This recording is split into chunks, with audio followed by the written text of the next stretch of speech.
선사시대부터 사람들은 생활문화나 종교, 관념 등을 표현하기 위해 동물 상징을 많이 사용했다. 바위 그림, 동굴 벽화, 고분 벽화, 토우와 토기 등 수많은 유물에 동물들은 각기 다양한 모습으로 등장한다. 동물들은 인간에게 공포의 대상이 되는가 하면 먹거리이기도 했으며 노동력으로도 이용되는 등 인간과 불가분의 관계를 맺어왔다. 현세의 평안과 내세의 영생을 기원하는 의식의 반영으로서 삶을 풍요롭게 한 동물 민속은 우리 민족의 세계관과 지혜를 엿볼 수 있게 해주는 초석이자 문화의 창이다.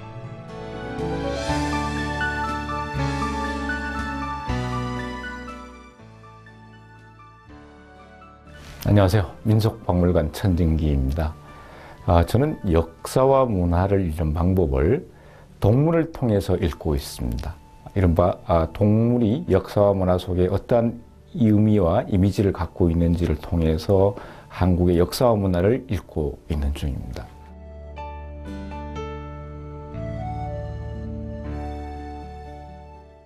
여러분 혹시 우리 유물 속에 역사 속에 어떤 새가 가장 오랜 동안 가장 다양한 영역에서 활동하고 있는지 아십니까?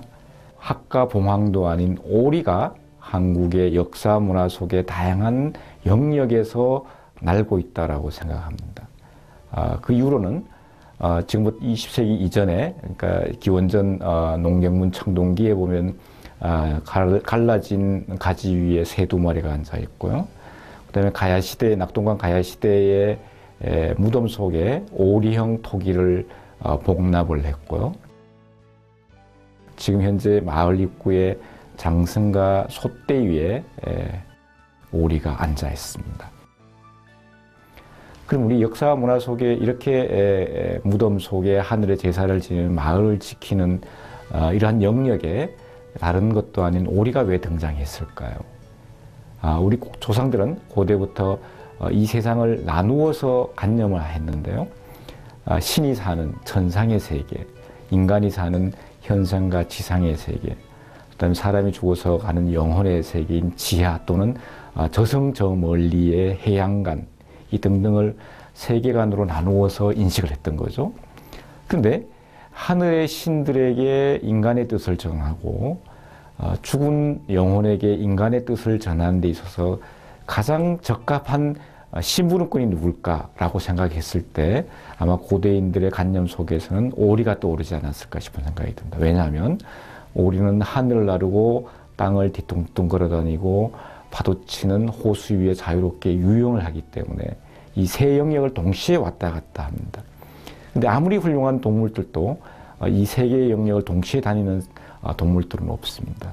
그래서 하늘의 인간의 그다음에 그 영혼의 세상을 서로 연결시켜주는 심부름꾼으로 가장 적합한 존재가 바로 오리가 아닌가 싶은 생각이 듭니다. 그래서 오리는 그 어떤 존재보다도 우리 이 조상들에게 있어서는 중요한 의미를 가졌다는 것이죠.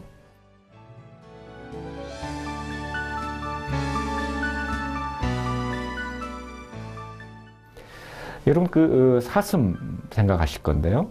사슴 요새 사업하시는 분들은 사슴 또는 노루가 꿈속에 보이면은 굉장히 기분이 언짢아합니다. 아침 일찍 문을 열자마자 그 나쁜 기운을 쫓기 위해서 소금을 뿌리는 일들도 있습니다. 이건 뭐냐면 현재의 노루와 사슴의 이미지는 상징은 재수 없는 동물로 이야기하고 있습니다.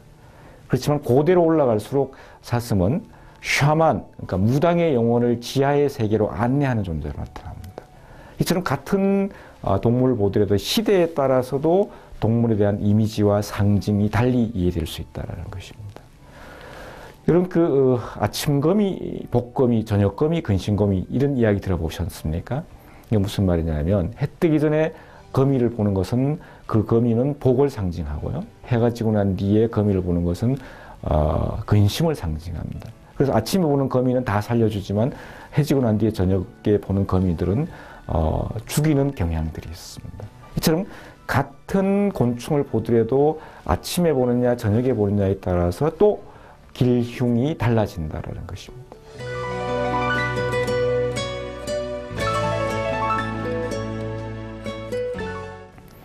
여러분 원숭이, 청자, 모자, 연적입니다. 고려 시대 것이고 굉장히 중요 유물로 지정이 되어 있는데요.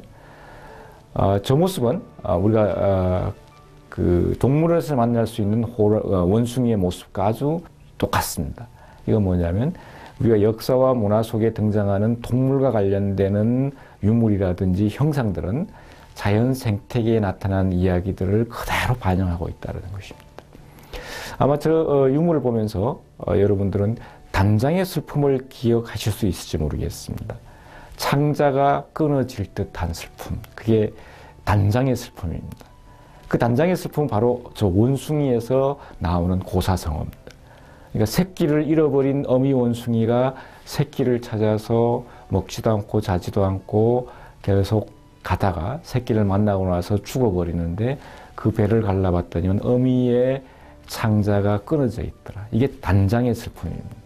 그래서 저런 유물을 읽으면서도 역사와 문화를 단순한 외형과 색상과 용도로 읽는 방법도 있지만은 저런 모자, 연적, 청자, 저 유물을 보면서 우리는 단장의 슬픔이라는 새로운 이야기거리를 같이 엉겨서 역사와 문화를 이해할 수 있지 않는가 싶은 생각을 하고 있습니다. 여러분 까치가 오면 반가운 손님이 오나요? 아마 현대인들은 씩 웃을 것 같은데요. 저는 개인적으로 까치가 오면 반가운 손님이 온다고 생각합니다. 그 이유는 뭐냐면 까치는 굉장히 영리한 존재입니다. 그리고 까치는 텃세입니다. 까치는 자기 영역에 새로운 존재가 나타났을 때 까치는 개가 짖듯이 까치는 운다. 근데 평상시에 한적한 농촌 사회에서 마을 사람들의 움직임은 부산하지만 항상 보는 색깔과 모습으로 까치의 눈에 비쳤던 거죠. 그런데 마을로 들어오는 새로운 우체부라든지 고향을 오는 자식들이라든지 며느리라든지 딸내들이 그 동구 밖에 나타났을 때 까치의 입장에서는 지금까지 보는 어떤 존재와 다른 색깔과 다른 모습으로 나타나기 때문에 까치는 운다. 근데 동구 입구에 있거나 높은 가지 위에서 가장 먼저 외부의 출현의 존재를 아는 것은 바로 까치입니다. 근데 까치는 반가운 손님이 오는 것이죠. 그래서 가장 먼저 까치가 울면 마을 사람들 오늘 반가운 손님이 오시겠다라고 생각하는 것입니다. 그러니까 이것도 자연의 그러니까 새의 생리를 이해하면서 속신으로 이끌어갔던 것이죠.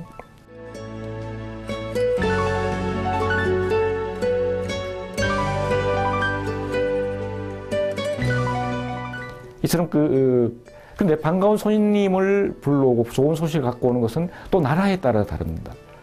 일본 같은 경우는 마네 키네코라고 해서 아마 고양이로 된 복을 불러오는 우리나라에는 까치에 해당되는 동물이 고양이입니다. 근데 우리나라에서는 고양이는 용물이죠. 근심걱정 내지는 아주 변신을 잘하는 그런 존재로서 이야기를 하고 있다라는 것입니다. 이처럼 우리가 나라에 따라서도 같은 동물을 달리 해석할 수도 있지만 또 나라가 종교와 그 관념이 다르면 이렇게 좋고 나쁜 것도 달리 이야기가 될 수 있다는 것입니다. 그래서 고양이는 우리가 싫어하지만은 일본은 좋아하고 이른바 돼지 문화는 동양아시아에서는 동아시아는 굉장히 중요하지만은 중앙아시아를 포함해서 이슬람 문화에서는 싫어하고 이런 것들도 동물 민속을 통해서 이른바 문화의 흐름들을 이해할 수 있다는 것입니다.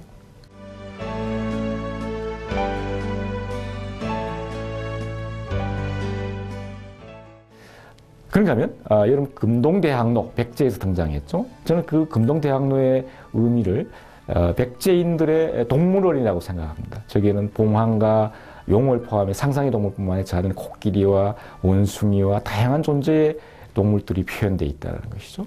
우리가 그 동물의 얼굴을 하고 사람의 모습을 하고 무기를 잡고 있는 신장상의 모습을 여러분들은 떠오를 것입니다. 이건 이제 통일신라 시대 이후에 나타난 우리나라의 독특한 예술인데요.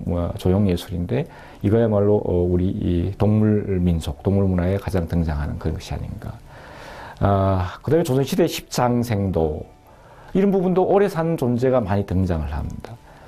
돼지 꿈을 꾸면 복권을 사려고 하는 그 이유도 지금 역사와 문화를 통해서 풀 수가 있습니다. 낭낭시대부터 죽은 사람이 제일 마지막으로 손에 쥐고 가는 게 옥으로 만든 돼지입니다. 이처럼 저승식량원으로 아주 고대부터 중요한 의미를 가졌고요. 신라시대에 오면은 무덤 속에 복납하는 다양한 토우에서도 저렇게 돼지가 많이 등장을 합니다.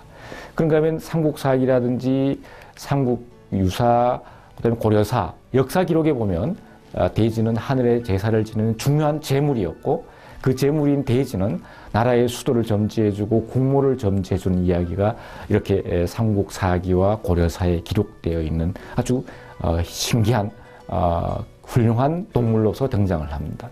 그래서 이렇게 통일신라시대는 멧돼지의 모습으로 무덤을 지키는 수호신으로 등장하고 있고요. 그런가 하면 우리가 얼마 전까지 고사상에는 멧돼지가 돼지머리가 등장을 합니다. 그러면서 디지털 고사상에도 이렇게 화면 속에 돼지머리가 등장할 수밖에 없는 긴 역사 문화의 전통 속에 고사상에 돼지머리가 등장하게 된다는 것입니다. 그러다 보니까 자연스럽게 돼지 그림도 단순한 그림이 아니라 돈을, 행운을, 재복을 가져다주는 그런 존재로서 등장을 하는 것입니다. 이러한 역사 문화 전통 속의 돼지는 결국은 현재에도 돼지 꿈을 꾸면 복권 사러 가게 만드는 그런 속신을 만들어내는 것입니다. 제가 지금까지 이 동물 민속 이야기하면서 역사와 문화를 새롭게 바라보는 관점에 대해서 이야기를 했습니다. 그래서 같은 동물을 시간에 따라서, 시대에 따라서, 나라와 종교에 따라서 달리 해석될 수 있고 우리 역사 문화 속에는 참으로 다양한 동물들이 등장하고 있는데 그 동물에 대한 이해와 해석은 새롭게 역사와 문화를 읽는 한 방법이라고 생각하고 있습니다.